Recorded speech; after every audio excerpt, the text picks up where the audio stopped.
지금부터 서울중앙지방법원 민사 제25부 2017 가합 23,456호 원고 마강훈 피고 5대 학 등에 대한 변론 절차를 진행하도록 하겠습니다.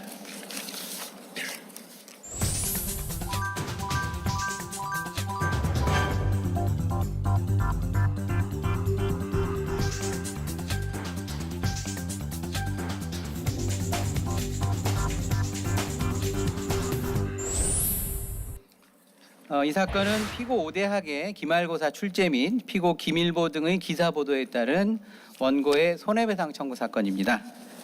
구체적 사안 개요를 말씀을 드리면 우선 원고의 아버지인 망 마라도는 1965년생으로서 우리나라를 대표하는 축구 선수로 활동을 했고 그 과정에서 관중들과 여러 차례 무리를 일으키기도 하고 금지 약물을 사용을 해서 은퇴 후 축구 감독으로 전향을 했고 음주운전 뺑소니 사고로 인해서 축구 감독을 그만두게 되었습니다. 이후 경제적 어려움을 겪던 과정 중에 마약 및 승부 조작 혐의로 경찰의 조사를 받게 되었고 이후 승용차에서 연탄을 피우는 방법으로 자살을 했습니다. 이와 같은 사망 사건에 대해서 사망 기사가 나게 됐고 망인을 조롱하는 댓글이 많이 달림으로 인해서 사회적으로 큰 이슈가 됐습니다. 피고 5대 학은 한국대학교 미국법 교수인데 미국 형사법 과목의 기말고사를 출제하는 과정에서 다음과 같은 문제를 출제를 했습니다. 약쟁이 그랜드슬래머 마라도는 35세인데 연탄가스 중독으로 머리가 이상하게 되어서 친구들의 돈을 여러 번 떼먹었다. 이후 회사에 취업을 해서 격리 업무를 맡게 됐는데 많은 채무를 지게 되자 스포츠 승부 조작을 사주를 하고 거기에 회사 돈을 몰래 투자를 해서 많은 돈을 벌었다.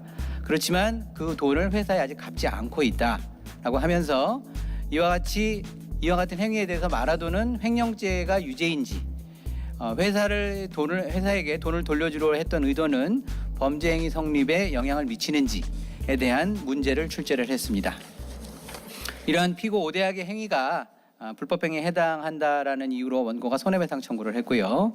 두 번째 사실관계로서는 원고 본인은 국내 유수의 연예기획사인 주식회사 ONE의 영업이사로 근무하고 있었고 피고 김일보는 피고 하늘일보 소속의 기자로서 연예기획사의 성추문이 어느 정도이길래 문화관광부 장관이 실태조사를 하겠다고 나섰나라는 제목과 함께 다음과 같은 기사를 보도했습니다. 그 기사 내용은 문화부 장관이 연예기획사 내 성추문 사건에 대한 보고를 받고 이를 확인해보라는 지시를 했다라는 취지였고 그 사례로서 4가지를 언급을 했는데 그 중에 하나가 시기획사의 유부남 영업이사가 걸그룹 멤버를 성폭행하였다는 소문이 연예계에 퍼져 있고 그 영업이사는 상호 합의하에 관계를 가졌다고 해명을 했다라는 보도가 났습니다.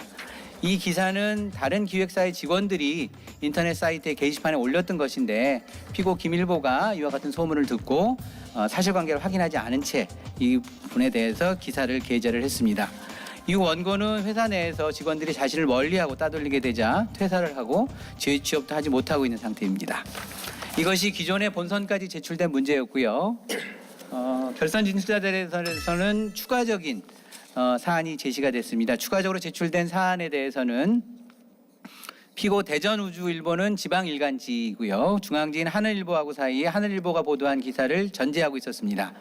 대전우주일보의 기자였던 피고 최우주는 피고 김일보로부터 전화를 통해 취재 경위를 들은 다음에 이후 연예기획사 및 연예계 인사들을 통해서 이와 같은 소문이 있는 것을 확인을 했습니다. 이후 주식회사 ONE의 대표이사랄지 직원들에게 소문의 지위인에 대해서 확인을 했습니다만 답변을 회피하게 되자 이와 같은 소문이 있다라고 판단을 하고 기사를 다시 전제해서 보도를 했습니다. 다만 취재 과정에서 문화관광부에 확인을 해보니 그와 같은 지시가 없었다라는 것이 밝혀졌고 그다음에 영업이사가 해명했다라는 부분은 다른 것에 대해서 증거를 찾기가 어려워서 기사를 전제하는 과정에서 2가지 항목에 대해서는 빼고 기사를 전제를 했습니다. 이와 같은 두 언론사의 보도 행위에 대해서 모두 불법 행위가 성립이 된다라는 것을 청구 원인으로 해서 원고가 손해배상 청구를 한 사건입니다. 제1사안은 망인에 대한 명예훼손 및 모욕 인신공격으로 인한 유족의 손해배상 청구권에 관한 내용으로서 첫째, 명예훼손, 모욕 인신공격 행위, 또 추모의 정 침해의 성립 여부가 검토되어야 합니다. 둘째로 공연한 혹은 허위의 사실 적시로 인한 명예훼손 시 망인에 대한 명예훼손 시 유족에 대한 명예훼손 또한 인정할 수 있는지 여부와 둘째로 모욕 의견 표명의 한계를 일탈한 경우 모욕 및 인신공격의 행위가 망인에 대해 진행된 사안에서 제3자인 유족에 대해서 모욕에 의해 제3자에 대한 모욕에 의해 유족의 인격권 침해가 가능한지 유족의 인격권 침해에 기한 손해배상 청구가 가능한지 검토돼야 될 것입니다. 마지막으로 제1사안에서는 위자료액의 산정 범위와 패소 판결 공제의 적법 여부가 검토될 것입니다. 제2사안은 이름을 감춘 피의 사실을 보도했을 때 이를 전문 보도의 형식으로 보도한 경우로서 이를 피해자의 명예를 침해한 것으로 볼 수 있는 구체적인 사실 적시로 볼 수 있는지 여부가 문제됩니다. 첫째로 의견 표명과 사실 적시의 준별 기준이 문제되며 두 번째로 언론 보도의 사안인 만큼 공공성의 위법성 조각 사유에 해당하는지가 문제되며 셋째로 정정 보도 시 유감 표시의 강제가 사제 광고 금지에 위반되는지 문제됩니다. 제3사안은 이른바 통신사 제공기사의 항변으로서 통신사로부터 건네받은 기사에서 진실하다고 믿을 상당성이 인정될 경우 이에 대한 책임을 면책하는 바 첫째, 명예훼손의 성립이 먼저 문제되고 둘째, 통신사 제공기사의 항변은 정보 제공 계약 사실이 기사 내 적시될 것을 요구하는데 해당 사안에서는 해당 사실이 적시된 바 없으므로 또 다른 면책 가능한 사유가 있을지 검토되어야 할 것입니다. 이상으로 쟁점의 정리를 마치겠습니다. 예, 제한된 시간 내에서 진행을 해주셨고요. 다음 피고 대리인 쟁점 정리해 주시죠. 예, 피고 쟁점 정리를 하도록 하겠습니다. 먼저 피고 오대학의 청구부터 쟁점 정리를 하도록 하겠습니다. 먼저 사자 고의의 위라 청구권이 인정될 수 있는지가 가장 중요한 쟁점인데요. 원고 측에서 주장했던 청구 취지를 보아하니 좀 애매한 부분이 있었습니다. 망인에 대한 명예훼손과 모욕, 원고 측에 대한 명예훼손과 모욕. 그래서 망인에 대한 해당 파트에서 사자 고의의 위자 청구권이 있는지가 가장 주된 쟁점으로 한번 살펴볼 예정이고요. 그리고 가사 인정된다 하더라도 이 사건 시험 문항이 망인에 대한 피해자 특정이 있었는지에 대해서 중점적으로 살펴볼 예정입니다. 다음으로 이 사건 문항이 망인에 대한 명예훼손의 사실의 적시에 해당되는지 또 이 사건 문항이 망인에 대한 모욕에 해당되지도 같이 검토해 보겠습니다. 또 망인에 대한 인격권 침해가 그 원고에 대한 인격권 침해인지 또한 추모의 감정이 침해하였는지에 대해서 검토해 보도록 하겠습니다. 또한 마지막으로 이 사건 시험 문항이 학문의 자유의 범위 내에 해당되는지 여부도 검토해 보도록 하겠습니다. 다음으로 피고 김일보 및 피고 주식회사 하늘일보의 또 피고 주식회사 대전우주일보, 피고 최우주 청구분에 대해서 변론하도록 하겠습니다. 이 사건 기사 보도가 피해자 특정이 되었는지가 가장 주된 쟁점으로서 다뤄질 예정입니다. 다음으로 이 사건 기사 내용에 허위 사실의 적시가 있었는지도 살펴볼 예정이고 원고가 이 기사 내용이 허위 사실인 점에 대한 이점 책임을 제대로 지었는지에 대해서도 한번 살펴볼 예정입니다. 다음으로 이 사건 보도가 위법성 조작 사유에 해당되는지 여부와 또 원고 측이 말하는 정정 보도를 해야 될 의무가 있는지에 대해서 살펴보도록 하겠습니다. 또 추가된 사안에 관련 3사안에 관련해서는 추가된 피고에 대해서 취재 사실 확인 의무를 다했는지에 대해서 살펴보고 이 사건 성폭행 사실이 허위 사실임이 원고 측이 증명을 다 하였는지에 대해서 쟁점 이 사건에서 살펴보도록 하겠습니다. 이상 쟁점 마치도록 하겠습니다. 원고 대리인 시작하시죠. 원고 측 변론 시작하겠습니다. 우선 피고 5대학에 대한 청구입니다. 피고 5대학이 출제한 위 시험 문항을 통하여 망인 마라도와 원고의 명예와 인격권 및 추모의 정이 침해되었습니다. 이에 위자료 지급 및 패소 판결 공지의 게재를 청구합니다. 피고는 위 문항이 가공의 인물 마라돈에 대한 것 내지 풍자적 표현에 불과하다고 주장하지만 가명을 사용한 경우라도 주의 사정을 종합하여 볼 때 피해자가 특정될 수 있으며 직접적 표현이 없었더라도 간접적이고 우회적으로 구체적인 사실을 강하게 암시하였다면 사실의 적시로 볼 수 있습니다. 망인을 연상시키는 표현이 다수 포함된 이 사건 문항의 전체적인 맥락과 이 사건 문항이 출제되었던 재반 사정을 고려하여 볼 때 문항의 내용이 망인 마라도에 대한 사실이라는 것을 강하게 암시하고 인상을 주고 있습니다. 즉 피고는 가공의 인물 마라도를 내세워 실존 인물 마라도에 대하여 인신공격에 아울러 허위 사실을 적시하고 있습니다. 특히 망인의 밝혀지지 않은 마약 및 승부조작 혐의를 기정사실화하고 있을 뿐만 아니라 완전히 무관한 스포츠 도박 행위도 허위 사실로 적시하고 있습니다. 피고는 무죄 추정의 원칙을 잘 아는 법률 전문가로서 망자의 혐의가 사실이라고 믿을 만한 상당성이 없습니다. 또한 망인의 죽음을 희화하고 허위 사실을 적시하고 돈 없는 인신공격으로 인간의 존엄성을 해치는 표현까지 표현의 자유로 허용된다고 볼 수 없습니다. 시험 문제의 목적과 무관하게 이같이 도넘은 표현을 사용하는 것이 학문적 이익을 얻기 위한 행위라고 볼 수도 없습니다. 그러므로 피고가 주장하는 위법성 조각 사유는 정당하지 않습니다. 이와 같이 피고의 행위로 인하여 망인의 명예가 심각하게 훼손되었으며 망인과의 관계를 통하여 인격상을 형성하고 명예를 지켜온 원고의 명예와 인격권, 망인에 대한 추모의 정이 침해되었습니다. 특히 이 사건 문항은 확인되지도 않은 범죄 사실을 적시하여 사회적 편견을 공고히 하고 있어 실질적 연좌제가 만연해 있는 우리 사회의 현실에 비추어 볼 때 유족들이 겪는 고통과 피해가 중대하다고 하지 않을 수 없습니다. 이에 원고는 위자료를 청구합니다. 중대한 피해가 발생한 사안이라는 점, 허위 사실에 기하여 망인을 모함한 점, 피고는 대학 교수로서 사회적 신뢰도와 영향력을 이용한 점, 이후로도 피해 회복을 위한 진지한 노력을 전혀 하지 않은 점을 감안하여 주시기 바랍니다. 또한 피고는 자신의 행위가 정당하다고 지속적으로 주장하고 있는 바 선입견을 가진 사람들이 피고가 적시한 사실이 진실하다고 신뢰할 만한 개연성이 충분합니다. 그러므로 패소 판결 공지를 통하여 피고가 사회 전반에 미친 영향력이 제거되지 않는다면 원고와 망인의 명예는 회복될 수 없게 될 것입니다. 특히 피고의 시험 출제 행위에 대한 논란이 심화 가열되어 언론 보도에 이르렀고 피해가 막심해지기까지 피고의 과실이 없다고 할 수 없습니다. 그러므로 학내신문뿐만 아니라 일간지에도 패소 판결 공지가 게재되어야만 합니다. 이어서 변론하겠습니다. 먼저 대전우주일보는 통신사 제공 기사의 항변으로서 이 사건의 기사가 진실하다고 믿을 상당성에 대한 항변을 할 수 있으므로 이를 먼저 검토하도록 하겠습니다. 이를 검토할 때 먼저 신뢰할 만한 통신사에서 제공받은 기사인지 여부, 또한 기사의 성격, 내용에 대한 실질적 변경이 없는지 여부, 문맥상 의문이 없거나 스스로 허위임을 알고 있는지의 여부, 또한 지방 계열사인지 여부 등을 검토하여서 상당성이 있는지 검토해야 할 것입니다. 그러나 추가된 사실관계를 따져보면 기사의 성격은 사인 스캔들이고 이 내용에서 실질적 변경이 있으므로 대전우주일보는 자기 책임을 져야 할 것입니다. 그 다음으로 피고 하늘일보와 대전우주일보의 기사는 전문 보도 형식입니다.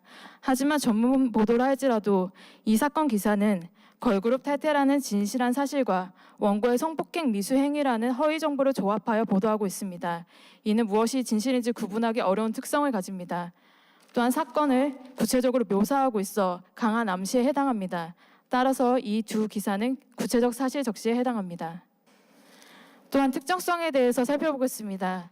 하늘일보 기사 내용에 따르면 기사의 내용으로 추정되어 볼 때 C 기획사 유부남 영업이사는 2명으로 특정됩니다. 하지만 원고의 주변 사람들은 기사 내용의 재반 사정을 종합하여 이 기사의 당사자가 원고라고 인식하였습니다. 따라서 이 사건 기사에서 C 기획사 유부남 영업이사의 당사자는 원고로 특정되었습니다. 또한 대전우주일보는 학업을 이유로 탈퇴했다는 용어를 추가하였기 때문에 기사의 내용상 바로 원고 당사자 1명으로 특정됩니다. 다음으로 이 사건 내용에 공공성이 있는지에 대해 살펴보도록 하겠습니다. 이 사건 기사는 소위 찌라시와 매우 유사합니다. 그래서 기사의 전체적 인상을 고려할 때 독자들은 공공의 관심 사안이 아니라 이니셜로 표시된 성추문의 당사자가 누구인지에 대한 관심을 쏟게 될 개연성이 매우 높습니다. 그러므로 이 사건 기사는 공적 관심 사안에 해당한다고 보기 매우 어렵습니다. 따라서 이 사건 기사는 피해자의 명예 보호 이익이 우선되어야 할 것입니다. 다음으로 이 사건 기사 내용이 진실로 믿을 만한 상당성이 있는지에 대해 검토하겠습니다. 이 사건 기사는 성폭행에 관련된 범죄 혐의 사실이 전파되는 기사입니다. 따라서 심각한 명예훼손을 일으킬 수 있는 특성이 있으므로 주의 의무가 엄격히 적용되어야 할 것입니다. 그러나 두 언론사 모두 소문의 존재 여부만 확인했을 뿐 소문의 진위에 대한 내용에 대해 취재에 대한 미흡한 부분이 있으므로 두 언론사 모두 상당성이 없습니다. 따라서 이에 원고의 청구를 원용하여 주시기 바랍니다. 이상입니다. 주변론 다 끝나셨나요? 예. 다음은 피고 측의 주변론을 듣도록 하겠습니다. 네, 피고 측 주변론 시작하도록 하겠습니다. 먼저 피고 오대학 청구부부터 변론하도록 하겠습니다. 먼저 사자 고의의 위조나 청구권이 인정될 수 있는지부터 살펴보겠습니다.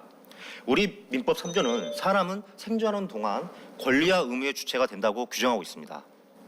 이는 생존자에게만 권리 능력을 인정한다는 뜻입니다. 또한 위자료 청구권은 정신상 고통을 전제로 해야 되는데 죽은 사람에게 정신상 고통을 어떻게 느낄 수 있는 것인지에 대해서 의문이 있습니다.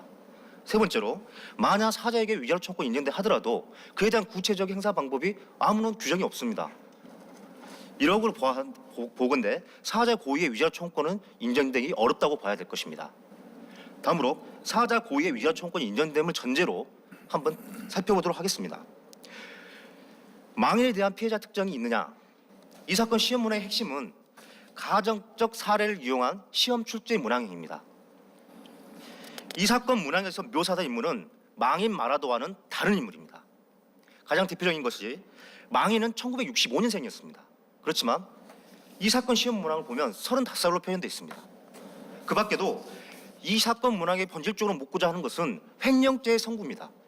그 횡령죄의 성부에서 나오는 주의를 끌기 위해서 단지 비슷한 이름을 차용한 것뿐입니다. 그런 측면에서 이 사건 문항은 피해자를 특정했다기보다는 횡령죄 성부를 묻기 위해서 가정적 사례를 이용한 시험 출제 문항에 불과하다는 것입니다. 따라서 피해자 특정은 있을 수 없다고 보는 것입니다. 또한 피해자 특정이 있다고 했을 경우에 이 사건 문항의 사실 적시에 해당됐다고 볼 수 없습니다. 이에 관련해서 신문의 풍자 만화관 대법원 판결을 소개하도록 하겠습니다. 대법원은 의견 또는 논평이 사실의 적시를 전제로 하지 않는 순수한 의견 또는 논평일 경우에 명예훼손으로 인한 손해배상 책임은 성립하지 않는다는 점을 전제한 뒤 문제된 신문의 풍자 만화에 대해 희화적으로 묘사한 것에 불과하여 구체적 사실이 적시한 것이 아니라 가여 명예훼손죄를 인정하지 않았습니다. 시험 문제를 출제를 위한 가정적 사례의 경우에도 넓은 의미의 의견으로 볼 수 있고 또는 사실의 적시로 볼 수 없는 것입니다. 다음으로 모욕에 대해서 살펴보도록 하겠습니다. 앞서 살펴봤듯이 피해자 특정이 있다 하더라도 이 사건 시험 문항은 가공적 사례에 대한 인물 묘사입니다. 그 가공적 사례에 대한 인물 묘사에 대해서 풍자적 표현 기법으로 인해서 횡령죄의 성분을 묻기 위한 것이지 모욕 사회적 평가를 제한시킬 만한 표현을 했다고 볼 수는 없습니다. 따라서 피해자 특정도 없고 있다 하더라도 모욕으로도 인정할 수 없습니다. 다음으로 망인에 대한 인격권 침해가 곧 원고에 대한 인격권 침해인지를 한번 살펴보도록 하겠습니다. 이 사건 문항은 원고와 무관합니다. 또한 인격권은 일신전적적 성격을 가지고 있습니다. 그렇기 때문에 원고의 인격권은 별개로 취급을 해야 됩니다. 만약 인정된다면 헌법상 자기 책임 원칙에 위배된다고 봐야 될 것입니다. 또한 원고의 추모의 감정 역시 인정할 수 없습니다. 이 사안에서는 비유형적 인간관계가 개입되어 있기 때문에 이 사건 시험 문항이 언론에 노출되었다는 점에서 노출되었다는 점을 인정할 수 없습니다. 또한 이 사건 시험 문항은 학문의 자유와 표현의 자유에서 보호되어야 됩니다. 시험 출제 문항은 학문적 표현 행위라고 볼 수 있습니다. 학문의 자유와 표현의 행위가 중첩적으로 적용되는 경우입니다. 그렇다면 보다 두 기본권이 중첩적 보호하기 때문에 좀 더 보호할 필요성이 있는 것입니다. 아울러 위법성과 관련해서 공공적 사회적 의미를 가진 사안의 경우에는 언론의 자유에 대한 제한이 완화돼야 됩니다. 피해자가 당의 명예훼손적 표현의 위험을 자초한 것도 고려해야 됩니다. 이 사건 문항에 했던 것은 스포츠 도박과 마약입니다. 그 부분은 충분히 공공적 사회적 의미가 있는 것입니다. 또 피해자는 자살했습니다. 어떻게 보면 자초를 했다고도 볼 수 있습니다. 이런 부분에 있어서는 언론 출판의 자유에 대한 제한은 완화돼야 할 필요성이 있다는 것입니다. 또한 원고가 주장하는 위자료 2억은 손해배상 정도는 지나치게 과해서 대폭 감액돼야 됩니다. 마지막으로 패소 판결 공지 의무와 관련해서 이 사건은 피고 원고의 명예를 침해한 바 없으므로 패소 판결 공지와 의무가 없습니다. 다음으로 피고 김일보 및 주식회사 하늘일보 그리고 피고 최우주 및 주식회사 대전우주일보 청구 부분에 대해서 변론하겠습니다. 이 사건 보도가 피해자 특정이 되었는지 여부와 관련해서 먼저 피해자 특정의 기준을 설정해야 되는데 대법원은 방송 보도로 인한 명예훼손 여부를 판단함에 있어서 방송 보도의 내용이 일반 시청자가 보통의 주의로 방송을 접한다는 전제하에 명예훼손 여부를 판단하고 있습니다. 이러한 대법원 판례 취지에 비추어 피해자 특정은 보도 내용을 접하는 일반인을 기준으로 해야 합니다. 한편 특정 업계에 존재하는 의혹이나 보도의 경우 동종 업계를 기준으로 특정의 정도를 파악하게 되면 특정 업계에 존재하는 소문이나 의혹의 보도는 사실상 금지하게 되는 결과가 됩니다. 따라서 이 사건 보도와 같이 특정 업계에 존재하는 사실이나 의혹을 보도해야 하는 경우에는 피해자 특정은 일반의 독자나 시청자를 기준으로 해야 합니다. 이 사건 보도는 소문의 당사자를 익명 처리하였기 때문에 일반 독자를 기준으로 보통의 주의를 통하여서 볼 때 누구를 특정하고 있는지 알기 힘듭니다. 이 사건 기사 내용에 허위사실 적시가 있는지와 관련해서는 핵심은 이 사건 기사가 소문의 존재 여부만을 언급하고 있다는 점입니다. 소문의 경우 허위성 판단 시기는 사실의 적시를 한 때를 기준으로 해야 합니다. 소문 자체의 특성상 허위성이 내재되어 있는 것이기 때문에 이후에 밝혀진 사실은 당시 소문이 있었던 사실에 영향을 미치지 못합니다. 이 사건 기사는 소문의 존재 사실만은 보도하고 있어서 허위성이 있다고 할 수 없습니다. 또한 보도 내용이 허위사실이라는 점은 원고에게 입증 책임이 있습니다. 그런데 원고는 이러한 입증을 충분히 다 하지 않으면서도 원고의 성폭행 사실이 허위사실이라고 단정하고 있습니다. 위법성 조각 사유와 관련해서는 피고는 취재 사실 확인 의무를 다하였습니다.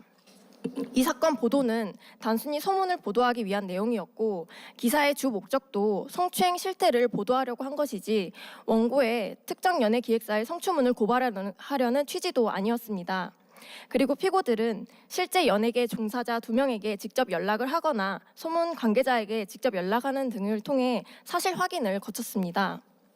가사 피고의 손해배상 의무가 인정된다 하더라도 원고의 3억 원의 위자료 청구는 너무 과다하기 때문에 대폭 감액되어야 할 것입니다.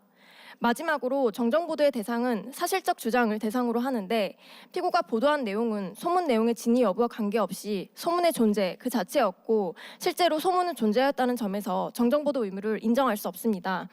또한 정정보도 청구 요건인 보도 사실의 허위성은 원고에게 증명 책임이 있는데 증명 책임을 다하지 못하였으므로 역시 정정보도 의무를 인정할 수 없습니다. 그리고 원고가 청구하는 정정보도문 중 사과문 게재 부분은 사제 광고에 해당합니다. 헌법재판소에서는 사제 광고가 양심의 자유와 인격권을 침해한다는 이유로 위헌 선언을 한 바가 있는데 이와 같은 이유로 사과문 게재를 담은 이 사건 원고의 정정보도문은 타당하지 못합니다. 이상 피고의 주변론 마치겠습니다. 원고부터 5분 범위 내에서 시작하시죠. 우선 원고가 허위성을 입증하지 못하면 불법 행위가 성립하지 않는다는 주장은 타당하지 않습니다.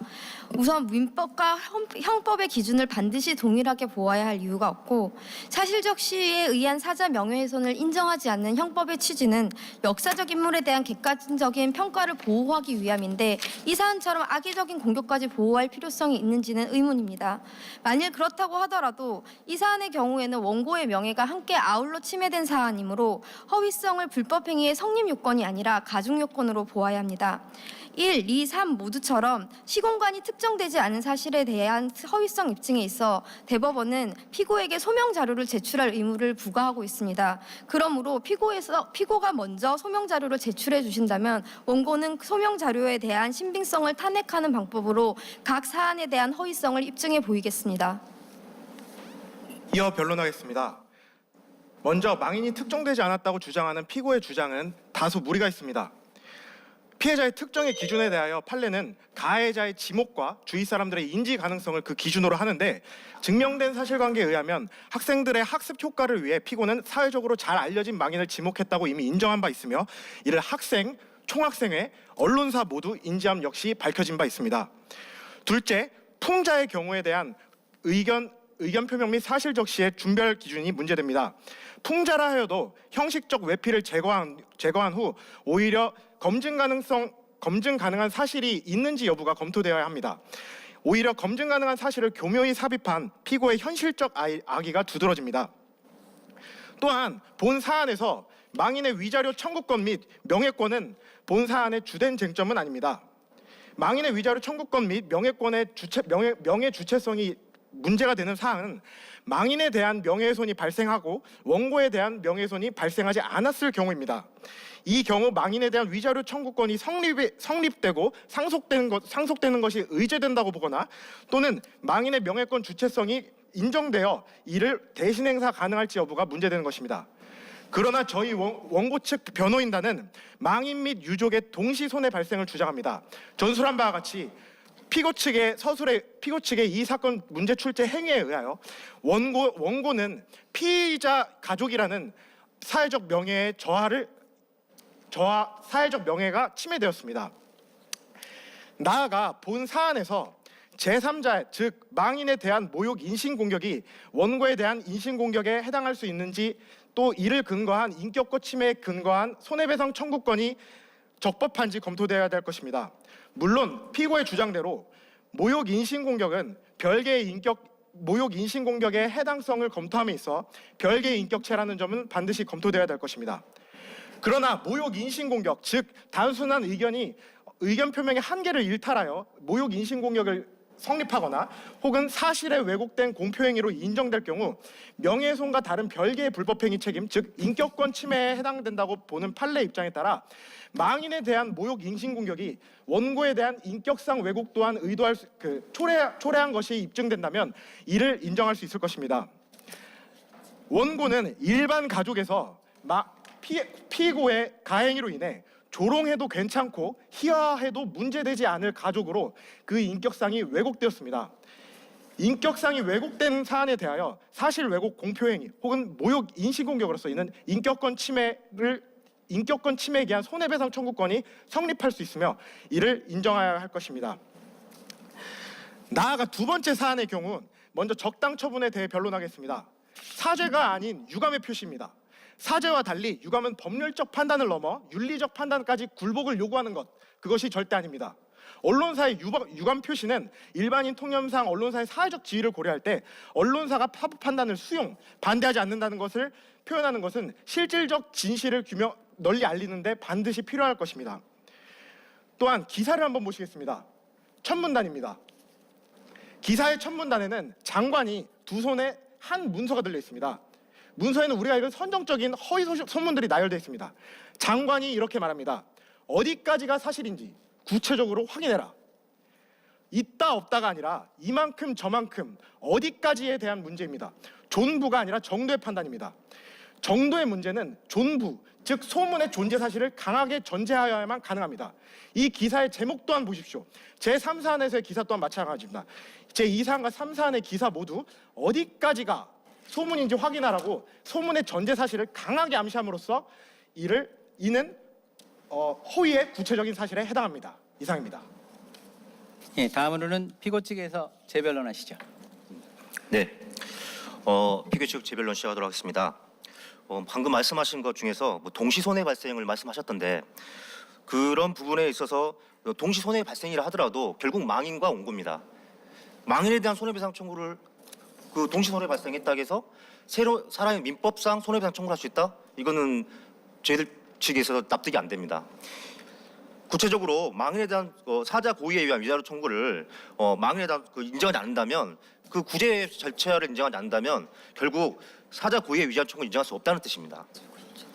두 번째로 사실의 적시와 관련하여 사실의 적시를 폭넓게 있게 인정하게 되면 명예훼손 행위가 폭넓게 되게 되는데 이와 같은 경우에 사실 적시가 되면 학문의 자유에 대한 침해가 크게 될 우려가 있습니다. 이 사건이 기말고사 때 출제한 문항입니다.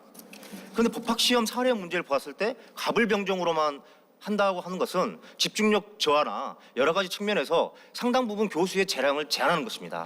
이 부분 학문의 자유의 제한이 너무 심하다고 봐야 되는 것입니다.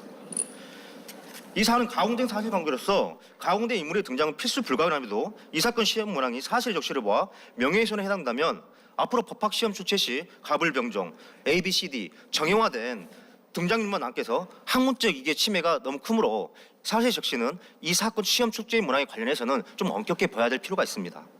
세 번째로 위법성 조각과 관련해서 학문의 자유 외에도 형법 310조에 의한 위법성 조각도 한번 생각할 필요가 있다고 생각합니다. 망인의 자살로 수사가 종결됐다. 이게 과연 허위 사실이냐? 아직 확정된 게 아닙니다. 확정된 거 아니기 때문에 이게 허위 사실인지 다시 증명되지 않는 사실인지 설령 허위 사실이 하더라도 이 사안은 스포츠 도박과 마약에 관련된 것입니다. 공공성이 있다는 뜻이죠. 또한 경찰이 자살만 하지 않았으면 구체적 수사를 했었을 겁니다. 그냥 하지 않습니다. 혐의가 있기 때문에 했었을 것입니다. 충분히 기자 입장에서 오인 가능성이 충분히 있을 것입니다. 그렇다면 이는 또 형법 310조에 의해서도 위법성 조각 사유를 한번 검토해 볼 필요성이 있다는 것입니다. 다음으로 넘어가서 피고 김일보 및 주식회사 하늘일보 그리고 최우주 및 주식회사 대전우주일보에 대해서 변론하겠습니다. 피해자 특정과 관련해서 원고는 이 사건 보도가 피해자 특정이 이루어졌다고 합니다. 그러나 이 사건 기사는 고발 형태의 기사가 아니라 연예계 성추문 실태를 알리는 기사에 불과하여 피해자 특정을 할 이유가 없었고, 이 사건 기사 내용을 조목조목 살펴보면 지난 7월 하수는 언제, C 기획사의 유부남 영업이사는 누가, C 기획사 사무실에서는 어디서, 성폭행을 하려다가 걸렸다는 무엇을 왜를 말함으로써 기사의 보도 원칙인 6화 원칙에 쓰여진 기사에 불과합니다. 정보 제공을 특징으로 하는 기사의 특성상 지나치게 추상적인 기사는 기사라 할 수 없고, 이 사건 기사는 최소한의 특정에 불과했습니다. 다음으로 취재사실 확인 의무와 관련해서 원고는 이 사건 보도가 취재사실 확인 의무에 위배되었다고 주장합니다. 그러나 이는 지엽적인 해석에 불과합니다. 기사의 내용을 전체적으로 보면 성추문 사례 4가지를 예시로 들면서 연예계에 존재하는 성추문 실태를 보고하는 것에 불과합니다. 즉 특정 사건에 포커스가 있는 것이 아닙니다. 한편 이 사건 기사 중 원고에 관한 내용은 소문이 퍼졌다 해서 해명한 것으로 알려졌다고 끝이 납니다. 이는 소문의 존재 자체만을 보도하는 것이고 소문이 사실이라는 보충적 설명이나 자료는 전혀 언급을 하지 않고 있습니다. 또한 피고는 피해자 특정에 의도도 없었습니다. 결국 이 사건 보도를 하면서 당사자인 원고에게 취재사실 확인을 하지 않았다 하더라도 섣불리 취재사실 확인 의무를 위배한 것으로 보아서는 아니 됩니다. 마지막으로 원고 측 준비 서면에서는 언론이 피해 사실을 보도한 경우 명예훼손에 관한 판례를 다수 부분에서 인용을 하면서 피고 측에 책임을 묻고 있습니다. 그러나 피해 사실이란 수사기관에 의해 혐의가 인정되어 수사의 대상이 된 것을 의미하는데 이 사건 원고는 수사 대상이 된 적이 없습니다. 따라서 이 사건 보도에 피해 사실이 적시되어 있지 않기 때문에 피고에게 엄격한 책임을 묻는 근거로서 피해 사실 보도 관련된 판례를 인용한 것은 적절하지 못했다고 봅니다.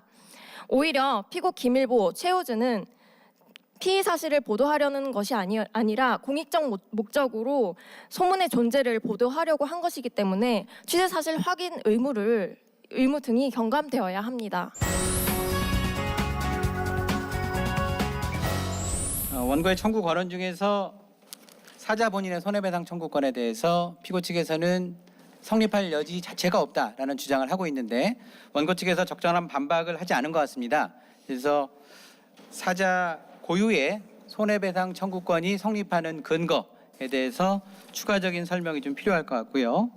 두 번째로는 원고 고유의 손해배상 청구권을 구함에 있어서도 명예훼손 등의 인격권 침해와 그다음에 추모 감정 침해 두 가지를 요소로 삼고 있는데 추모 감정 침해 이외에 원고 스스로가 명예훼손이 됐는지 여부와 관해서는 보도 내용의 원고도 적시된 바도 없기 때문에 어떠한 것을 어떻게 구성을 해야 원고의 명예훼손 또는 인격권 침해가 이루어져 있는지에 대해서 답변을 부탁드리겠습니다. 먼저 망인의 청구권을 인정할 수 있는 근거에 대해서 설명을 드리도록 하겠습니다.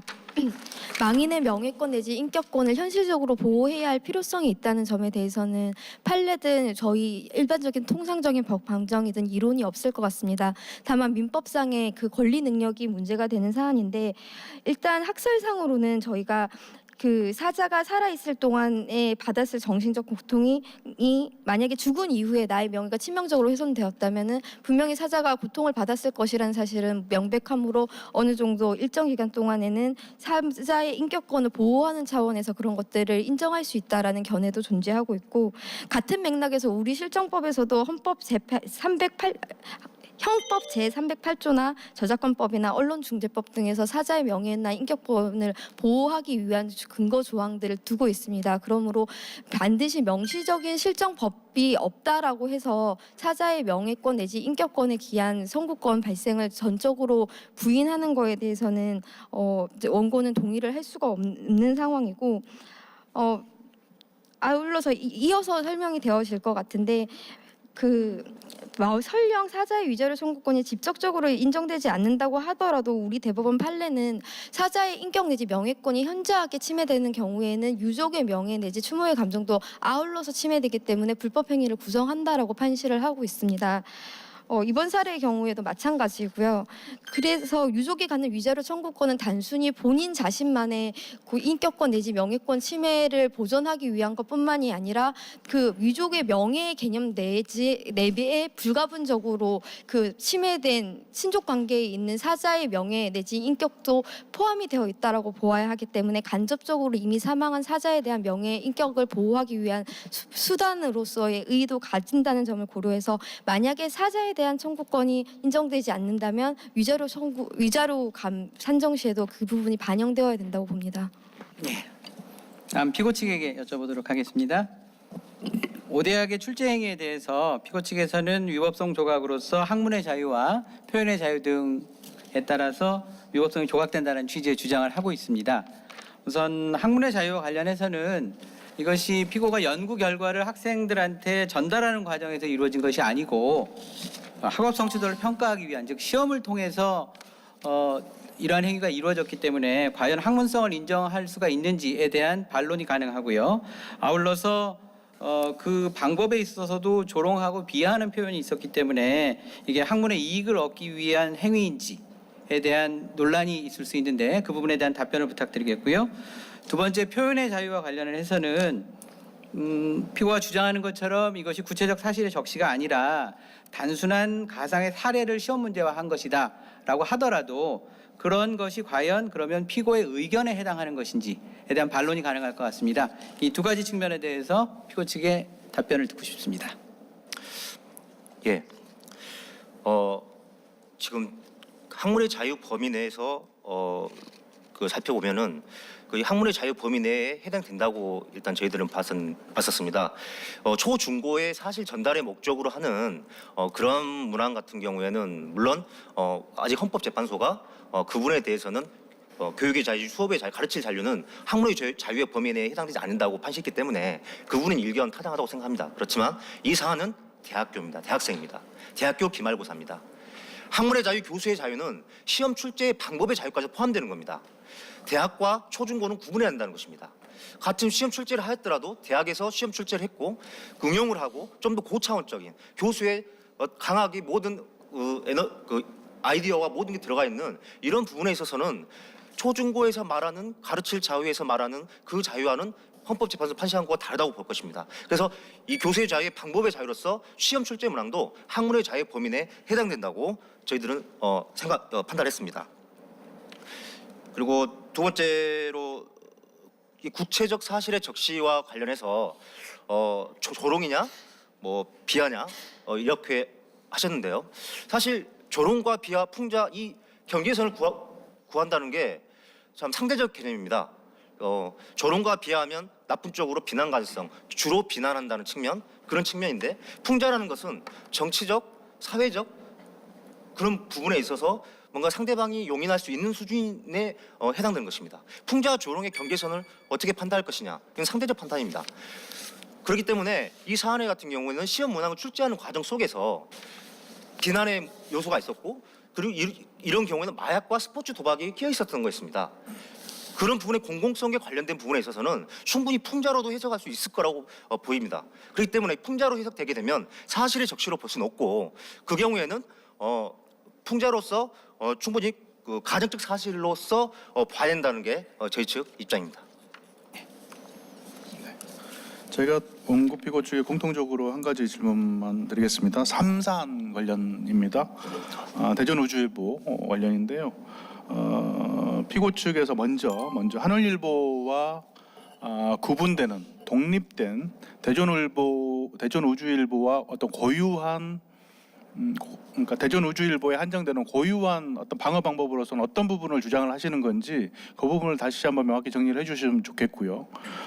거기에 대해서 원고 측은 대전우주일보 측은 추가 취재도 더 나아가서 했고, 그다음에 허위로 확인된 부분도 기사에서 삭제하는 식으로 나름 노력을 한 것으로 보이는데, 그럼에도 불구하고 여전히 위법하다고 주장하는 핵심적인 근거가 무엇인지, 그리고 우주일보 측에서 부족하다고 위법성 관련해 가지고 역시 이 부분이 부족하기 때문에 위법하다라고 생각하시는 부분이 무엇인지 그 부분을 좀 명확히 해주셨으면 좋겠습니다. 피고 먼저 답변 드리겠습니다. 추가된 사건의 경우에는 명예훼손이 인정되기 위해서는 피해자 특정이 기본적으로 이루어져야 합니다. 그런데 추가된 사건에 있어서는 피해자 특정 가능성조차 없다고 보여지고요. 피해자 특정과 관련해서 실익이 있는 것은 이제 취재 사실 확인 의무와 관련하여 그 기자가 피해자 특정을 하면서 기사를 보도하였는지, 피해자 특정을 할 수 없는 상태에서 기사를 보도하였는지에 따라서 취재 사실 의무의 정도가 경감이 될 것인지 엄격하게 인정될 것인지 실익이 있다고 보여지고요. 결과적으로 피고 측에서는 추가된 쟁점에 대한 방어 방법으로는 피해자 특정이 없었고 피해자 특정, 가사, 소문의 주인공이 원고라고 한다면 원고가 소문의 주인공이라는 것을 적극적으로 입증을 하라고 주장을 할 것 같습니다. 예, 마치겠습니다. 원고 측 항변하겠습니다. 지금 피고 측에서는 오히려 특정성이 떨어진다고 주장을 하고 있지만 원래 이전에 보도되었던 대전일보 같은 경우에는 기사의 내용에서 2명으로 특정되는 반면 대전우주일보에서는 하나의 추가적인 사실관계가 포함되어서 학업으로 인해 탈퇴한 걸그룹이라는 내용이 추가되어 있습니다. 그렇기 때문에 오히려 더 특정성으로 원고 당사자 1명으로 특정되는 특성이 있고, 그렇기 때문에 특정성이 있고 구체적 허위사실 적시이기 때문에 소문의 존재 사실이 아닌 소문의 내용에 대해서 더욱더 취재를 했어야 한다고 봅니다. 물론 말씀하신 대로 존재의 여부, 진위의 여부에 대해서 조금 더 취재한 부분이 있지만 결국엔 진위 여부에 대해서 진위 여부의 진실에 대해서 확인할 수 없었고, 그럼에도 불구하고 이 기사가 진실하다는 가능성 판단으로서 이 추가적인 사실을 더해서 구체적인 부분을 더 적시했다는 점에서 이 취재는 더욱더 미흡하다고 보여집니다. 또한 대전우주일보가 이 앞에서 공공성 환기에 대한 기사 앞부분을 대전우주일보가 하늘일보 기사와는 달리 공공성 환기에 대해서 이 앞부분에 적시한 부분이 있습니다. 따라서 이익 형량을 해보아야 할 텐데 성추문 가해자를 의심받는 원고의 상황에서 진위 여부가 불투명한 것을 알았으면서도 소속회사 ONE로 볼 가능성이 높다는 그 기사의 주관적인 가능성 판단에 따라 추가적 사실관계를 더했기 때문에 이미 각인된 허위 사실을 되돌리기 굉장히 어렵고, 특히 성폭력 가해자가 혐의가 각인되면 그것을 벗어내기가 굉장히 어렵다는 부분에서 피해자의 명예보호 이익이 더 인정되어야 한다고 보여집니다.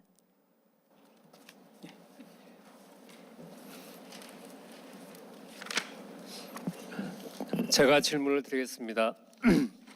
변론 과정에서 이미 간략하게 언급을 해주셨는데요. 손해배상 책임이 인정된다는 걸 전제로 했을 때 가정적으로 해서 질문을 드리겠습니다. 그러면 위자료의 구체적 액수가 산정이 문제가 될 텐데요. 원고 피고 모두 구체적 위자료 산정은 어떻게 해야 되는지, 그에 관한 근거는 무엇인지, 그리고 가급적이면 불법행위 유형별 적절한 위자료 산정 방안과 관련해서는 어떻게 설명할 수 있는지 말씀해 주시기 바랍니다.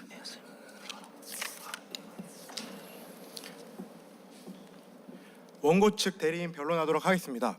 2016년 10월 사법부는 위자료액이 위자료액의 일관성이 확보되기 어려워 하나의 틀을 마련했습니다. 바로 3단계의 위자료 산정 방안 검토입니다.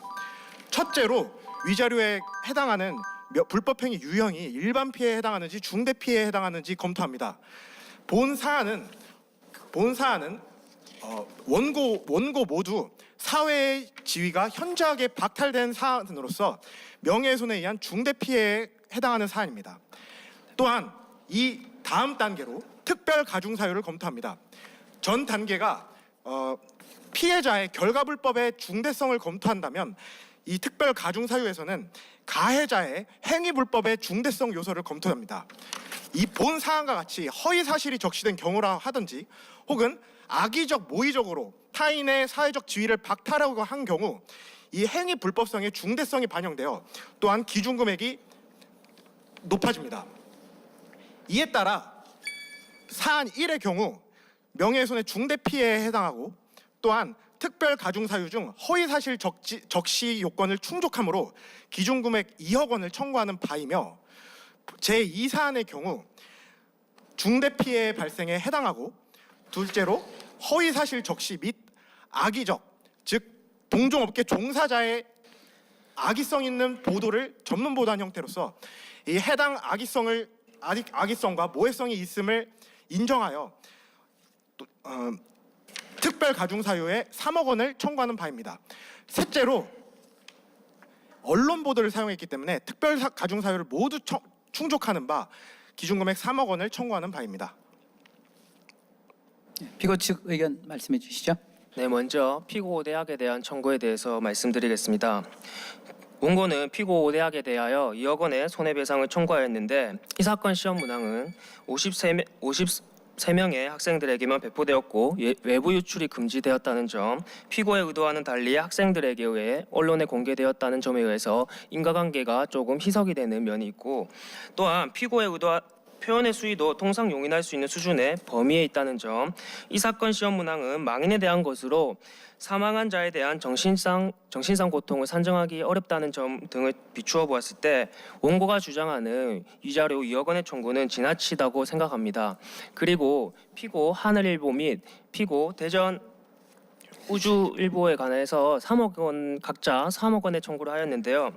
이것 또한 원고는 2015년 3월부터 해당 회사에서 근무를 하고 있었고 근무한 지 2년밖에 되지 않은 상태였습니다. 그리고 이 사건 보도로 인해서 원고가 회사를 퇴사하게 되었다고 하는데 퇴사의 원인도 이 기사로 인하여 퇴사하게 되었는지 구체적인 근거가 또 부족하다고 보여집니다. 이상으로 마치겠습니다.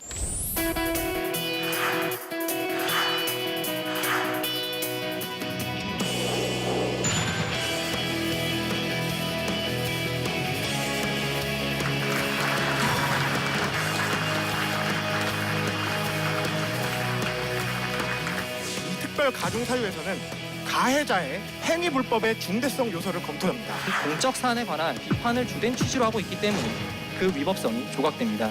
무관 정보인지 유관 정보인지를 판단하는 것은 다른 기준에 의하여야 합니다.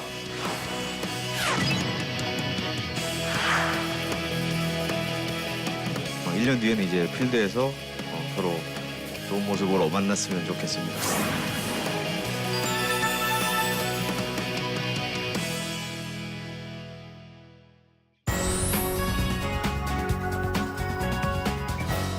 원고부터 시작하시죠. 명예훼손은 사회적 죽음을 의미합니다. 금전배상은 불법행위의 손해배상은 과거에 일어난 침해가 없었을 때로의 원상회복을 원칙으로 합니다. 그러나 명예 내지 인격권은 회복이 불가능합니다. 따라서 사실 억만금을 준다 하여도 명예훼손이 발생한 사회적 지위 그리고 사회적 지위가 현저하게 박탈되어 다시는 사회에 복귀할 수 없게 된 원고와 같은 사안은 과연 억만금을 준다 하여도 이를 용인할 수 있을까요? 전술한 바와 같이 망인에 대한 명예훼손과 인격권 침해에 의한 간접적 손해는 저희가 언급한 바 있습니다. 또한 다시 한번 확정하는 것은 해당 피고 5대학의 해당 이 사건 문제 출제 행위로서 원고는 실질적 연좌제, 낙인 효과와 같은 효과에 의해서 직접적으로 사회적 명예가 실추되었고, 또한 망인에 대한 모욕 및 인신공격으로 원고는 기존에 사회적으로 보호받아 마땅한 자살자의 유가족에서 조롱받아도 괜찮은, 희화화해도 괜찮은 그런 유가족으로 인격상이 왜곡되었습니다. 사실 왜곡 공표행위에 대해 별도의 불법행위를 성립한다는 판례 입장에 따라 이와 같은 간접적 손해뿐만 아니라 유족에 대한 직접적 손해 또한 반드시 불법행위 성립 때 판단되어야 될 것입니다.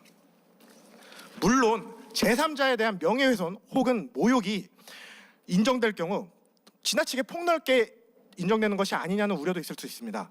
그러나 해당 사안에 대하여 위법성 조각 사유를 검토함으로써 표현의 자유와 인격권 침해 비교 형량이 가능하기 때문에 이를 우려할 필요가 없다고 생각합니다. 허위의 사실이 반복되면 진실이 됩니다. 원고는 지나친 명예훼손으로 더 이상 회복이 불가능합니다. 재판부의 확정 판결이 필요할 때입니다. 감사합니다. 다음 피고 측 최종 변론하시죠.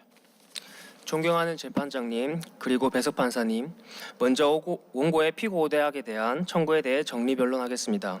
이 사건에 있어 가장 핵심은 이 사건 시험 문항이 허위사실 적시에 해당하는지 여부입니다.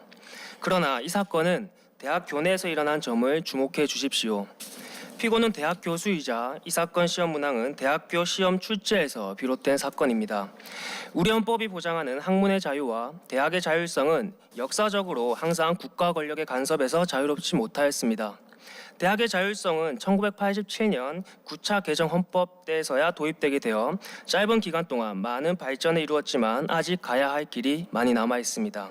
이 사건 시험 문항이 원고에게 불쾌함을 안길 수 있다는 점을 피고도 인정합니다.